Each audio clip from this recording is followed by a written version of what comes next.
right now. We do have some pretty toasty conditions out there, and it was a toasty weekend. We had temperatures that were breaking records left and right on Saturday and Sunday, and we'll be close once again today as well as tomorrow. Temperatures are going to continue to run 20 degrees or so above normal. We do have some changes coming. We go from the sweaty weather to the sweater weather, and that's as we make this transition into some more fall-like air. And by Saturday morning, we're talking about the potential for our first frost of the season. Temperatures 50 degrees cooler than Tuesday afternoon as we drop down into the 30s. So some changes are coming. We do have, though, still some warmth to get through, and right now we have just a few thin clouds passing by. A pretty nice start to the day, though. Temperatures are starting off around 60 degrees. This has kind of been status quo for us lately, but we don't have any fog out there. The humidity levels are a bit lower, so it feels comfortable, but this is still kind of above normal for this time of year, and we'll of course take off from there. Sunny skies for the day, temperatures climbing into the 80s to near 90,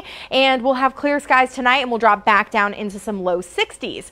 During the day today, we are going to be watching the potential for records to be broken, and we could be close to some of these by around 3 to 5 degrees. I think a lot of these might be safe today, but temperatures have been kind of overperforming lately, but we're at least going to be up around 90. It's going to be another toasty one. Humidity is not going to be terribly high, but it's still going to be hot, especially for October. In fact, yesterday on October 1st, when we hit 90, it was the first time that we've been in the 90s in October since 2006. We actually got up to 91. We have the winds out of the south, though, today, pulling in that warm air still. That continues tomorrow ahead of a cold front. That front will bring in some clouds tomorrow in the afternoon, and then the chance for some scattered showers and some storms. Predictor is not showing a whole lot here happening with the rain, and I don't think we're looking at a deluge or some very heavy rainfall, but we will have, I think, a bit more coverage in this, some rain that may linger into early Wednesday, and then the winds start to turn out of the west and northwest, and we will have some cooler air arriving.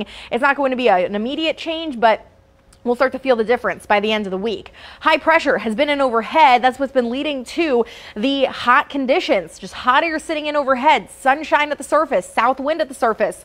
That's a recipe for some toasty conditions. And we have now this low pressure system, this trough that's going to come in, leading to this northwesterly flow in the upper levels and at the surface. And that's going to lead to that chance for a little bit of rain and then pull down some cooler air. As we head into next week, too, another high pressure system starts to move in, but we don't really get directly underneath it again. Temperatures will likely just remain kind of closer to normal, but we are going to go from being 20 degrees above normal to almost 10 degrees below normal by the time we end this week. We're talking about the upper 80s to near 90 the next 2 days. Sunny skies, near records, then that chance for rain Tuesday night into early Wednesday. Temperatures start to cool through the 70s. We end up in the 60s this weekend with lows down in the 30s.